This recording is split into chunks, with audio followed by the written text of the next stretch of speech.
दोस्तों, आप सब लोग कैसे हैं।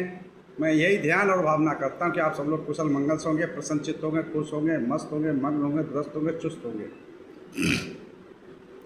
जैसा कि मैं हर रोज़ कहता हूं, फॉलो सब्सक्राइब करो न करो ये तो आपकी मर्जी है, पर ध्यान लगाकर, चित्त लगाकर, मन लगाकर, दिमाग लगाकर, माइंड लगाकर सुनते रहो। बस यही हमारी अर्जी है, बस यही हमारी अर्जी है, बस यही हमारी अर्जी है। तो मित्रों, जैसा कि हम लोगों की दंपति की गाथाओं का पाठ चल रहा है, तो आज की गाथाएं हैं, मैं आपको संक्षेप में सुनाता हूँ। जो निरीय यज्ञ चल रहा था उसका विराम लग रहा है। निरीय यज्ञ पर लगा विराम, निरीय यज्ञ पर लगा विराम, आगे नाग यज्ञ अब आता है। हैं गाथाएं 14 इसमें, साधक को करना चाहिए क्या ये हमको सिखलाता है। दंपति की गाथाएं 320, 321, 322 और नाग यज्ञ की 1, 2, 3 आती हैं।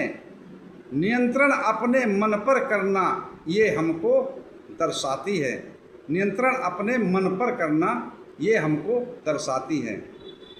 तो इन गाथाओं को तथागत सम्यक संबुद्ध ने किस उद्देश्य पर, किस कारण, किस जगह पर, किस स्थान पर और क्यों उपदेशित किया, चलते हैं उस कारण की तरफ, उस स्थान की तरफ,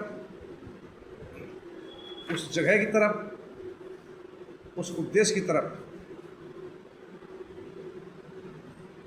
एवं मे सुतंग एकं समयं भगवा कौशाम्बी विहरति। ऐसा मैंने सुना, एक समय तथागत सम्यक संबुद्ध कौशाम्बी नगर में विहर रहे थे। उस समय की घटना है। और उस समय ये कौशाम्बी जो था वो अवंती के राजा जो थे उज्जैन, उनके अंतर्गत में आता था, जिसकी राजधानी थी उज्जैन। तो उसकी 3 रानियाँ थी, जिसमें एक मागंधी थी। और ये मागंधी जो है वो भगवान बुद्ध से बहुत चिढ़ रखती थी, बैर रखती थी। और उसका कारण मैं अगर बताऊंगा तो वीडियो बहुत बड़ी हो जाएगी, कि उस संक्षेप में लेता हूँ कि मागंधी बहुत रूपवती थी और उसके माता पिता उसके लायक वर ढूंढते रहे, लेकिन मना नहीं। जब उसने भगवान बुद्ध को उन्होंने देखा तो उन्होंने भगवान बुद्ध को ये कहा कि आप हमारी पुत्री के साथ शादी कर। तथागत समय से उनको समझाया और समझाने के पश्चात जो है तो वो अनागामी हो गए, श्रोतापन्न हो गए, सकृतागामी हुए, अनागामी हो गए, है ना। तो उनको तो धम्म समा गया, तो वो भगवान बुद्ध के धम्म और बुद्ध और धम्म और संघ के शरण में चले गए। इधर मागंधी की जो शादी होती है वो उज्जैन राजा उज्जैन के साथ हो जाती है। तो वो भगवान बुद्ध से उसी समय बैर भाव रखती थी, द्वेष रखती थी, घृणा रखती थी। उसको जब पता लगा कि भगवान बुद्ध अपने महाभिक्षु संघ के साथ हमारे नगर कौशाम्बी में विहर रहे, तो उसने अपने नौकर, दास, दासी, चाकर और लालची लोगों को रुपए, धन, पैसा दे करके और ये सिखा दिया कि जब भी तुम्हें भगवान बुद्ध के शिष्य, भगवान बुद्ध कहीं भी नज़र आए तो उनको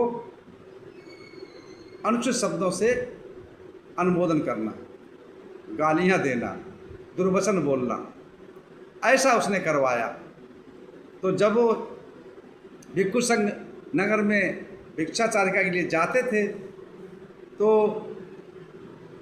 वो जो है उपद्रवी क्या बोलते थे, अरे तुम नीच हो, तुम दुष्ट हो, तुम नारकी हो, तुम्हें कुछ नहीं आता, तुम बैल हो, तुम ऊँट हो, तुम चोर हो, तुम लफंगे हो। ऐसे शब्दों से उनको नकारते थे, सुनाते थे। तो भिक्षु संघ बोलता था नहीं कि भगवान बुद्ध ने ये सिखा रखा था कि भाई किसी पर अनुचित शब्द नहीं बोलना चाहिए, मन में भी विचार भी नहीं करना चाहिए। तो ऐसा जब रोज़ रोज़ सुनने को मिलने लगा तो एक दिन क्या हुआ, आनंद खेर जो थे भगवान बुद्ध के परम शिष्य और चचेरे भाई भी थे, तो वो बोले तथागत से कि शास्त्रा ऐसी ऐसी बात है और हम नगर में भिक्षाचारिका करने जाते हैं तो ऐसे ऐसे हमें अनैतिक शब्दों से जो है शब्द सुनने पड़ते हैं। और यहाँ तो बहुत अनादर हो रहा है, अनादर हो रहा है, यहाँ तो बहुत ही दुर्गत हो रही है, बहुत सुनना कठिन हो गया। ऐसा ना करें, हम लोग किसी दूसरे नगर में चले। तो तथागत सम्यक समुद्र कहाँ चलोगे? कि दूसरे नगर में, कि वहाँ भी अगर ऐसा ही हुआ तो आनंद कहते हैं और दूसरे नगर में चलेंगे। तो तथागत सम्यक संबुद्ध आनंद से कहते हैं, देखो आनंद, अच्छे और बुरे व्यक्ति हर जगह हैं संसार में। किसी देश में जाओ, किसी नगर में जाओ, किसी गांव में जाओ, किसी महानगर में जाओ, किसी जनपद में जाओ, किसी स्टेट में जाओ, किसी देश में जाओ, किसी विदेश में जाओ, अच्छे और बुरे हर जगह। लेकिन अच्छे व्यक्ति जो है बहुत आपको तुच्छ मिलेंगे, कम मिलेंगे, थोड़े मिलेंगे। और जो दुष्ट लोग हैं उनकी संख्या बहुसंख्यक होते हैं, वो नारकी होते हैं, वहाँ भी सुनाएंगे। तो जहाँ पर कोई ऐसी समस्या खड़ी होती है, तो जब तक उसका निराकरण ना हो जाए, तो उस नगर को, उस गांव को, उस शहर को छोड़ना नहीं चाहिए। और जब वो शांत हो जाए उसके बाद में वहाँ से विचरण करना चाहिए। ऐसा तथागत सम्यक संबुद्ध आनंद थेर को समझाते, उस समय इन गाथाओं को प्रकाशित करते हैं। तो क्या कहते हैं? अहं नागो वसंगामे, अहं नागो वसंगामे चापतो पतितं शरं अतिवाक्यं तितिक्षं दुस्सीलो ही बहुजनों। जैसे युद्ध में अपने मन को दमन करो, जैसे युद्ध में हाथी धनुष से घिरे बाण को सहन करता है। राजा महाराज जब युद्ध होते थे तो राजा हाथी पर चढ़कर जाता, जो सब प्रशिक्षित होता हाथी होता था, बहुत समझदार होता, उसके ऊपर जो सिखाया हुआ होता, तो उसके कितने ही बाण लगते थे, कितने भारे लगते थे, कितने बर्छी लगते थे, वो विचलित नहीं होता था। वो अपने लक्ष्य पर रहता था, अपने राजा की रक्षा करता था और भागता नहीं था, सहन करता था उन बाणों को, उन बर्छियों को, उन भालाओं को। वैसे ही मैं कटबक को सहन करूँगा। क्यों? ऐसा संसार में दुष्शील लोग ही अधिक हैं, दुष्शील लोग अधिक हैं। ऐसा हम जो है बाणों की तरह, बर्छी की तरह, भाले की तरह, तलवार की तरह, ये जो है वाणी हैं, इनको जो सहन करता है, इनसे जो विचलित नहीं होता है, वही मोक्ष का गामी होता है, वही सुख को प्राप्त करता है। दूसरी गाथा हम तथागत कहते हैं, दंतं नयन्ति समितिं दंतं राजा विरुहति दंतो सेठो मनुष्येषु योति वाक्यं तितिक्षति। दांत शिक्षित हाथी को युद्ध में ले जाते हैं, जो शिक्षित, जो बहुत परिश्रम कर सिखाया हुआ होता है, और दांत पर, और उस सिखाए हुए हाथी पर राजा चढ़ता है। मनुष्यों में भी दांत अपना दमन किया हुआ श्रेष्ठ है। जो मनुष्य अपने मन पे कंट्रोल करता, दमन कर लेता है, सिखा लेता है, समझ जाता है, वो ही श्रेष्ठ है। जो दूसरों के कट वाक्यों को सहन करता है, वो ही श्रेष्ठ है। तो जो व्यक्ति तो दूसरे के दुर्वचनों को सुन लेता है, समझ और सहन करता है, वही सर्वश्रेष्ठ है। तीसरी गाथा में तथागत कहते हैं, वरं अस्तरा दंता आजानीया च सिंधवा कुंजरा च महानागा अत्तदंतो ततो वरं। जैसे खच्चर घोड़े, अच्छी जाति के घोड़े और महानाग हाथी, महानाग हाथी में बिगड़ल भी होता है, उसको महानाग कहते, अहंकारी भी होता है। वो जिस जहाँ पर खड़ा हो जाएगा वहाँ हटता नहीं, चाहे कितने तीर बर्छी ताले लगे। दमन किए कर लिए जाने पर ही अच्छे होते हैं।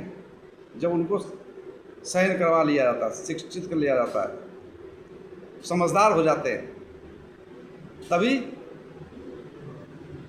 वो अच्छे होते हैं। जिसने अपने को दमन कर लिया वही सबसे अच्छा होता है। जिसने अपने आप के, अपने मन को दमन कर लिया, दूसरे को दमन नहीं कर सकते। तो इन गाथाओं में मैं थोड़ा डिटेल से सीरीज से लेके चलता हूँ आप लोगों को, कि जैसे कि इस संसार में सहनशील व्यक्ति ही सुख शांति को पाता है। दैनिक जीवन में दुर्जन लोगों द्वारा आए दिन कड़वे बोल सुनने को मिलते हैं। इसलिए साधक को चाहिए, व्यक्ति को चाहिए कि वह अपने मन पर संयम रखे। कड़वे बोल बोलने वाले की प्रतिक्रिया करने या उसी की तरह वापस जवाब देने की बजाय चित्त को स्थिर और शांत रखकर शयन करे, तभी मुक्ति के मार्ग साधना पथ पर आगे बढ़ कर सफल हो सकते हैं।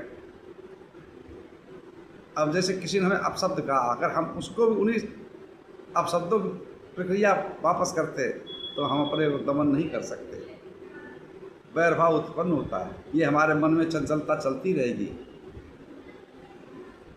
और संग्राम भूमि में योद्धा सम्राट लोग सुनिश्चित हाथी का ही उपयोग करते हैं और दमित प्रशिक्षित संयम हाथी पर ही राजा बैठकर यात्रा करता है, रणभूमि में जाता है। इसी तरह मनुष्यों में भी स्वयं पर संयम रखने वाला ही सर्वश्रेष्ठ कहलाता है, जो दुष्ट लोगों द्वारा कहे गए कड़वे बोलों को सहन कर लेता है।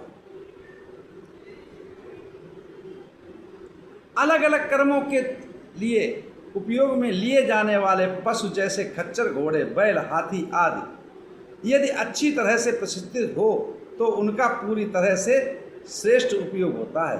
अगर प्रशिक्षण दिया हुआ, चाहे घोड़ा हो, चाहे खच्चर हो, चाहे हाथी हो, चाहे ऊँट हो, चाहे बैल हो, जो अच्छी तरह प्रशिक्षित किया जाता है वही सर्वश्रेष्ठ कहलाता है ना। इसलिए श्रेष्ठ कहलाते हैं। परंतु इनसे श्रेष्ठ वह मनुष्य है जिसने अपने मन और इंद्रियों को पूरी तरह से वश में कर लिया है कि कोई गलत बोले, कोई अच्छा बोले, कोई बुरा बोले। जैसे तथागत सम्यक संबुद्ध ने मंगलसूत्र में कहा है, फुट्ठस्स लोक धम्मे ही चित्तं यस्न कंपति अशोकं गिरिजं खेवं एतं मंगल मुक्तमं। यानी सुख दुख, निंदा प्रशंसा, हानि लाभ, यश और अपयश, इन चीज़ों को जो सहन कर लेता है, जो दमन कर लेता है, समानता का भाव रख लेता है, इनमें विचलित नहीं होता है, वही मोक्ष का कामी होता है, वही सर्वश्रेष्ठ पुरुष होता है। इसी के साथ मैं अपनी वाणी विराम देता हूँ। आप सब लोग मंगल हो, कल्याण हो, सुखी जीवन हो, निरोगी काया हो, दुख दूर हो जाए, सुख से वास करो, हमेशा प्रसन्नचित्त रहो। आप सब लोग मंगल हो, मंगल हो, मंगल हो।